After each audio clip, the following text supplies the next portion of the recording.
अस्सलाम वालेकुम, मैं हूं सयाम महमूद। आला मेयार की तालीम और तरबियत किसी मुल्क की तरक्की में अहम किरदार अदा कर सकती है। तालीम के बगैर कोई भी कौम और माशरा अपने अहदाफ और मकासद हासिल नहीं कर सकता। तालीम की अहमियत के ऊपर बहुत सी अहादीस मुबारक भी हैं। जनूबी अफ्रीका के इनकलाबी लीडर नेल्सन मंडेला ने कहा था कि तालीम एक ऐसा हथियार है जिसके ज़रिए से आप दुनिया बदल सकते हैं। क्या पाकिस्तान का निज़ाम तालीम हमें ये इस काबिल बनाता है कि हम पाकिस्तान को बदल सकें? तो इसी के ऊपर बात करने के लिए हमारे साथ मौजूद हैं डॉक्टर ख्वाजा अलकमा, जो कि यमन में पाकिस्तानी सफ़ीर भी रह चुके हैं और साबिक़ वाइस चांसलर बहाउद्दीन ज़करिया भी रह चुके हैं और अब मिनहाज यूनिवर्सिटी में डीन ऑफ सोशल साइंसेस आपने फ़राइज़ सर अंजाम दे रहे हैं। अस्सलाम वालेकुम डॉक्टर साहब। डॉक्टर साहब, सबसे पहले मेरा आपसे ये सवाल है कि पाकिस्तान के एजुकेशन सिस्टम में कहाँ पर ख़राबी है जो कि पाकिस्तान की तरक्की में रुकावट बन रही है? बहुत बहुत शुक्रिया। बहुत अहम सवाल आपने किया है। एजुकेशन तालीम जो है ना, एजुकेशन सिर्फ इनकलाब भी नहीं ला सकता है, कौमों की तकदीर भी बदल देती है तालीम के। लेकिन बदकिस्मती से पाकिस्तान बनने के बाद से लेकर आज तक तालीम को वो अहमियत नहीं दी गई जो देनी चाहिए थी।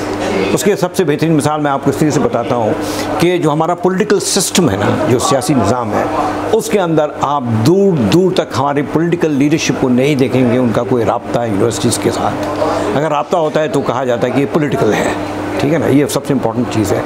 और राब्ते का मतलब ये बुनियादी तौर पे ये है कि आपका तालीम को अहमियत देने के लिए जब आप चूज़ करते हैं ना कोई बंदे को, स्पेशली से एजुकेशन मिनिस्टर हैं अगर आप करते हैं, उसको भी तालीम के मुताबिक कुछ ना कुछ पता होना चाहिए। सो पाकिस्तान में जो बुनियादी प्रॉब्लम है वो ये है, लिंक नहीं है पॉलिटिकल लीडरशिप का यूनिवर्सिटीज़ के साथ। हाउ वुड दे नो कि क्वालिटी ऑफ एजुकेशन क्या है जब तक कि वो यूनिवर्सिटी में जाएंगे नहीं। एजुकेशन मिनिस्टर या इस किस्म के जो पोर्टफोलियोज़ हैं वो सब कॉस्मेटिक हैं। कॉस्मेटिक मतलब हैं लेकिन उनका कोई ताल्लुक़ नहीं होता। मैंने खुद इसका मुशाहिदा किया है। मैं जब वाइस चांसलर था उस ज़माने में राना मशहूद साहब हमारे एजुकेशन मिनिस्टर थे। अब उनका कितना इंटरेस्ट है मुझे नहीं अंदाज़ा, कि मैं उस पर कोई कमेंट नहीं करना चाहता हूँ। लेकिन एक बात तय है कि एजुकेशन के साथ लिंक नहीं है हमारा कोई, हमारे पॉलिटिकल लीडरशिप का बुनियादी तौर पे। इसकी वजह एक बुनियादी वजह है। दूसरा जो सबसे अहम वजह है जिसकी वजह से मैं समझता हूँ कि हमारे एजुकेशन का जो असल मकसद है वो हम हासिल करने में नाकाम रहे अभी तक, उसकी बुनियादी वजह ज़बान है। हमने इंग्लिश को बहुत ज़्यादा अहमियत दी, मुझे उससे कोई इख्तलाफ नहीं कि आप इंग्लिश को अहमियत दें, लेकिन उसके लिए जो बुनियादी ज़रूरत है ना जिस चीज़ की, ट्रेनिंग की, it has to start from the primary level से। प्राइमरी लेवल से आप शुरू करेंगे तो हायर लेवल पे जाकर इसके आपको समर मिलेगा, इसके फ्रूट्स आपको मिलेंगे। वो नहीं है। लेकिन अब मोटी मोटी किताबें हैं। फॉर एग्जांपल आजकल दुनिया में जो मेजर इशू है वो इनइक्वालिटी का है। इनइक्वालिटी के ऊपर जितनी भी किताबें आ रही हैं अंग्रेज़ी में हैं और 6 बात पर मुश्तमिल है, ठीक है। किताबों में कौन पढ़ेगा? हमारा तालिब नहीं, वो ट्रेंड होकर नहीं आया। एमफिल के लेवल पे, पीएचडी के लेवल, वो ट्रेंड होकर नहीं आता है। यहाँ के ग्रेजुएशन के लेवल तक ट्रेनिंग हो जानी चाहिए और जो अच्छे स्टूडेंट्स होते हैं ना फिर उनको आप लेते हैं हायर एजुकेशन के लिए, जिसको हम रिसर्च करवाते हैं, पीएचडी और एमफिल करवाते हैं। बेसिक ट्रेनिंग बीए के लेवल पे हो जानी चाहिए उन बच्चों को, लेकिन वो नहीं है। वो quality of education it's not there. Specially social sciences के हवाले से मैं यही कहूँगा, science is an expensive area, वो बहुत एक्सपेंसिव एरिया है। वहाँ पर भी उस किस्म की इन्वेस्टमेंट नहीं है जो लेबॉर्ट्रीज में होनी चाहिए, जो हमारे यहाँ नहीं है। लेकिन उसके बावजूद शायद साइंस बेहतर है। सोशल साइंसेस में तो बुनियादी तौर पर अगर आप किसी भी तालिब इल्म के पास चले जाएँ, किसी यूनिवर्सिटी में, किसी कॉलेज में, किसी स्कूल में चले जाएँ और एक बुनियादी सवाल करें सिर्फ कि उसका जवाब दे दें, टीचर भी नहीं दे पाएगा शायद, कि पाकिस्तान 47 में बना, 47 से लेके 58 तक के जितने भी वज़ीर आज़म उनका नाम बता दें, नहीं बता पाएंगे, नहीं बता पाएंगे। बहुत ब्राइट भी होंगे, यानी हिस्ट्री से दिलचस्पी नहीं है। हिस्ट्री को जानना बहुत ज़रूरी है, एक सबसे अहम चीज़ मैं समझता हूँ। और जो मेरा अपना जो 40 इयर्स का टीचिंग का एक्सपीरियंस, उसमें एक चीज़ मैं समझता हूँ जो which is missing in our life, educational life में, that is we have never understood the importance of religion। Religion की अहमियत को हम कभी नहीं समझ पाए। रिलीजन से मेरा मुराद जो है ना एक ट्रेडिशनल रिलीजन नहीं, it has to begin from the life of the holy prophet. उनके ज़िंदगी को बच्चों को पढ़ाना बहुत ज़रूरी है। हमारे आज का तालिब इल्म नहीं जानता है मुसद्दस अली किसका लिखा हुआ है। इकबाल के जो वर्क है उससे ना वाकिफ़ हैं हम। देखिए बरसगीर जो है ना, it is an combination of many identities एक से ज़्यादा आइडेंटिटीज़ हैं। और मुसलमानों का या मुस्लिम लीग का जो सबसे बड़ा कंट्रीब्यूशन वो पता है क्या था? वो ये था कि बहुत सारे आइडेंटिटी से निकाल के सिंगल आइडेंटिटी की तरफ हमें ले गए थे।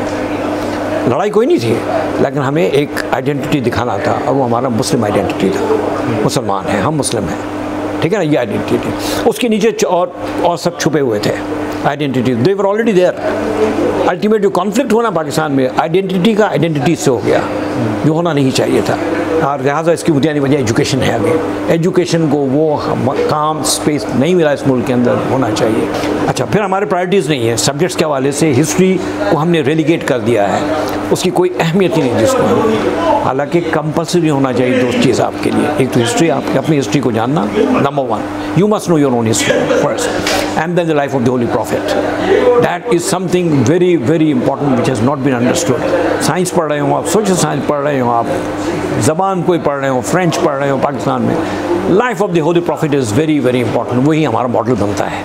वो मॉडल बनेगा हमारे एजुकेशन इंस्टीट्यूशन के अंदर नहीं है ये, it is just not there. आज हम बैठे हैं ना 23 तारीख को इसी शहर के अंदर पाकिस्तान रेजोल्यूशन पास किया था। किसने किया था आपको पता है? नहीं पता हमारे को। बंगाल से थे, एक फजल हक साहब ने पेश किया था। सेकंड किसने किया था? लखनऊ के थे,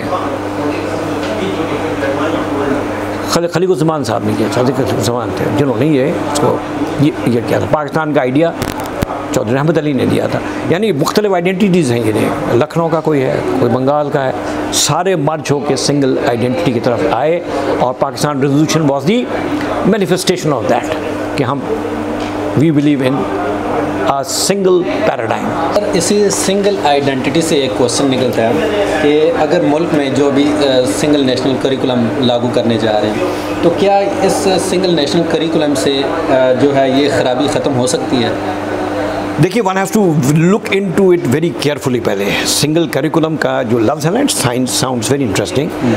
उसमें साइंस में तो ये प्रॉब्लम नहीं है। साइंस में 2+2 is 4।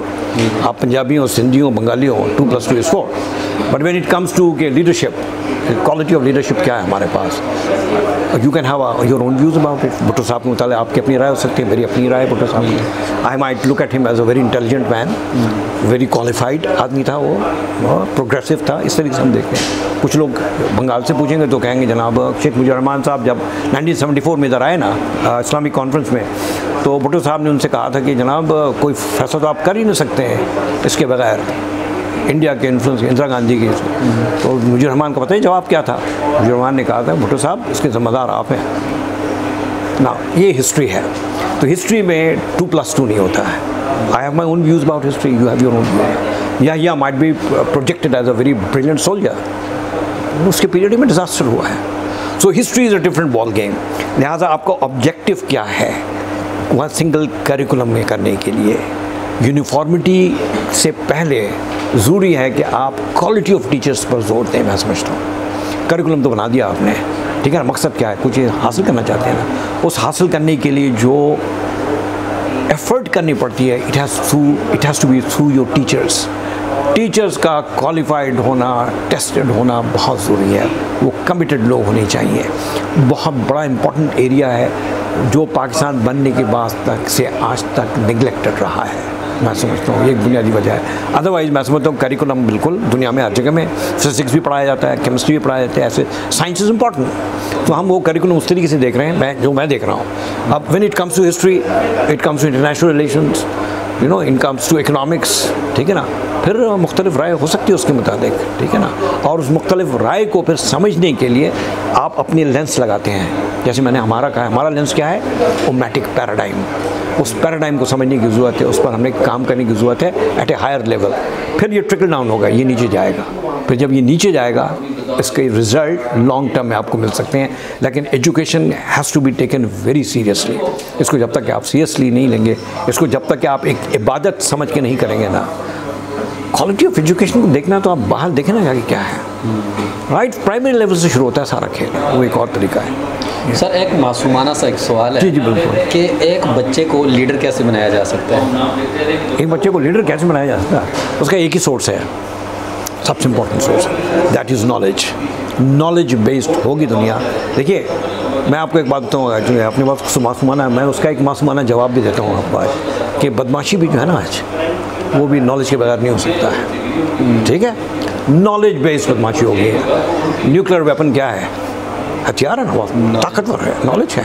नॉलेज के बगैर आप नहीं कर सकते। मौला जट का दौर नहीं है। इतने बटन दबाएंगे दुनिया डिस्ट्रॉय हो जाएगी। न्यूक्लियर वेपन जिसको हम कहते हैं ना, NPT, nuclear proliferation treaty, nuclear को रोको, ठीक है ना। हथियार जो है वो अनपढ़ आदमी नहीं बना सकता है। ये दुनिया में कोई भी चीज़, आप कोई भी किन्हीं वेपन्स का नाम ले लें, इंडस्ट्रीज़ है, बड़ी बड़ी मिलिट्री इंडस्ट्रियल कॉम्प्लेक्स हैं यूनाइटेड स्टेट्स के अंदर। ये वेपन्स क्या है बुनियादी तौर पे? बदमाशी का एक बहुत खूबसूरत तरीका है। नॉलेज है, नॉलेज की बुनियाद पे बना है। आपके पास F-16 है, आपके पास टैंक है, आपके पास ICBM है, इंटरकॉन्टिनेंटल ब्लास्टिक मिसाइल्स इस किस्म का है कि वो टारगेट करे ना वहाँ से बैठ के, अमेरिका से, अमेरिकन सदर के, ये पाकिस्तान को डिस्ट्रॉय करना है। और पहला ICBM जो intercontinental blasting missile will hit Lahore, और लाहौर में मिनहाज यूनिवर्सिटी, और मिनहाज यूनिवर्सिटी में जो इंटरव्यू हो रहा है ना, जिस कमरे में उसको हिट करना है, ट्रेस कर लेगा वो, ट्रेस करके यहीं आके हिट करेगा। That is the level of perfection they have achieved in terms of knowledge. और इसको आप बदमाशी भी कह सकते हैं। बदमाशी का बहुत खूबसूरत तरीका है ये। आप डिटरेंस क्या है? डिटरेंस बुनियादी तौर पर ये है ना, धमकी है आपको, बी केयरफुल। कहते हैं ज़ियाउल साहब ने कहते हैं राजीव गांधी की शतकान में कहा था कि भाई हमारे पास भी बॉम्ब है। तो बॉम्ब क्या है बुनियादी तौर पे? नॉलेज की बुनियाद पे आपने खड़ा किया है। बिल्कुल ऐसे ही है। तो आज का जो नौजवान है वो हमारे मुल्क की तरक्की में क्या किरदार अदा कर रहा है? देखिए, नौजवान जो है ना, मैं समझता हूँ कि इस मुल्क का जो नौजवान है ना, उसका जो बेसिक मसला है ना, उसके अंदर पोटेंशियल बेइंतहा है। उसका जो बेसिक प्रॉब्लम है वो लैंग्वेज है, and that is English language. We will have to either get rid of it, भाई खुदा हाफिज़ English, we don't want it. मैं I am a product of English setup, ठीक है ना। गुड लक, पेरेंट्स ने अच्छे स्कूल में भेजा था, लिहाजा English is not and my issue. But when as a teacher मैं देखता हूँ तो आई नो कि मेरे तालिबानों के साथ क्या प्रॉब्लम है। बार बार देख देख के, अब देखिए ना, यहाँ पे 2-4 किताबें हैं जो नई किताबें आई हैं, ठीक है ना। आइडियोलॉजी एंड कैपिटल एक किताब है थॉमस पैकेटी की, 600 सफ़ात पर मुश्तमिल है, अंग्रेज़ी में। जब मैं अपने एमफिल के तालिब इल्म को कहूँगा कि वो एक किताब पढ़ो, तो कहता है सारा एमफिल में तो यही किताब मेरा काफ़ी है, इसको पढ़ के मेरा एमफिल का पीरियड गुजर जाएगा, लेकिन मैं नहीं कर पाऊँगा। So language efficiency is important. वही बच्चे को आप कहें कि पंजाबी में समझाओ कोई चीज़ ना, या उर्दू ज़बान में, इतनी खूबसूरती से आपको समझाएगा ना कि आप दंग रह जाएंगे। So language is very very important. Obama अंग्रेज़ी बोलता है ना, उर्दू बोल के दिखाए, बोलेगा? Not required, it's not required. इसी तरह फ्रांस का जो सदर है या प्राइम मिनिस्टर है, अपनी ज़बान बोलेगा। चाइनीज़ वेरी गुड एग्जाम्पल आपके सामने है, ठीक है। मैं ये नहीं कह रहा हूँ कि एक से ज़्यादा लैंग्वेज ना जाने, लेकिन उसके लिए एक्सपर्ट्स होते हैं। आप फोकस करेंगे, ओके फाइन। फॉरेन ऑफिस में जो हमारे जितने स्टूडेंट जाते हैं, उनको जो अरब दुनिया में पॉइंट होगा वो अरबी सीखेगा। जो फ्रांस या यूरोप में जाएगा उसको जर्मनी और इंग्लिश जानते ही आप, और एक ज़बान सीखनी पड़ेगी। तो इस तरीके से you have to focus on education, and education का बुनियादी it is the most powerful weapon आपके पास। आपके तकदीरी को नहीं, आपकी बहुत सारी चीज़ों को बदल सकता है दुनिया में। अब वो जो है ना कि GDP होनी चाहिए, खेल ख़त्म हो गया। अब वो कहा जा रहा है इनइक्वालिटी को ख़त्म करो। इनइक्वालिटी को ख़त्म करने का दूसरा नाम क्या है? एक्सप्लॉयटेशन को ख़त्म करना। एक्सप्लॉयटेशन क्या है? इकोनॉमिक एक्सप्लॉयटेशन है। हमारे पास क्या है? अब आप देख रहे हैं मटेरियलिज्म है ना, कंज्यूमरिज्म है। टीचर का रोल है प्रमोशन ऑफ नॉलेज है। How to promote knowledge, knowledge को प्रमोट कैसे करें, उसका काम है। और नॉलेज को प्रमोट करने के लिए आपको you have to be soft in the sense loving and caring होना टीचर का बहुत ज़रूरी है। टीचर लविंग एंड केयरिंग होगा तो ही will be able to attract his student. जैसे माँ होती है, माँ मारती भी है, लेकिन चाइल्ड नोज इट कि मेरा प्रोटेक्शन वहीं से मिलेगा। इसी तरह से जब आप यूनिवर्सिटी में आते हैं तो आप नॉलेज सीख करने आते हैं ना, इल्म, उसके लिए आपको डायरेक्शन देने की ज़रूरत है। Direction has to start from your primary education. This is how I look at it. Sir, मौजूदा सूरत हाल को हम ज़रा रिलेट करते हैं बच्चों के साथ कि कोरोना की वजह से हमारे बच्चों पर क्या असरात मरतब हुए हैं? बिल्कुल, बहुत ही मतलब इट्स लॉन्ग टर्म इम्पैक्ट इसका है। और एक चीज़ जो मैं समझता हूँ बहुत इम्पॉर्टेंट हुआ है वो ये है कि we have realized as a nation कि हमारी लीडरशिप को दो तरफ तवज्जो देने की ज़रूरत है। एक तालीम की तरफ, दूसरा हेल्थ की तरफ। हेल्थ जो है ना हमारे कल्चरल जो है ना रिक्वायरमेंट का हिस्सा है। हम जब दुआ करते हैं ना बच्चों को, दुआ देते हैं कि अल्लाह ताला तुम्हें अच्छी सेहत दे, तो सेहत इज़ वेरी वेरी इंपॉर्टेंट। ये इसका जो प्लस पॉइंट है ना वो ये है कि आपके अंदर एक अवेयरनेस पैदा हो गया है कि in order to lead a good life you need health policy, जो हमारे मुल्क के अंदर नहीं है। विदाउट नॉलेज हम लीडर नहीं बन सकते। अगर हमें बच्चों को लीडर बनाना है या बच्चों को अच्छी तालीम देनी है तो सबसे पहले उनको हमने नॉलेज सिखाना है, उनको चीज़ों के बारे में नॉलेज देना है। देन बच्चा जाके मुस्तकबिल में अच्छे लेवल पे पहुंच सकता है।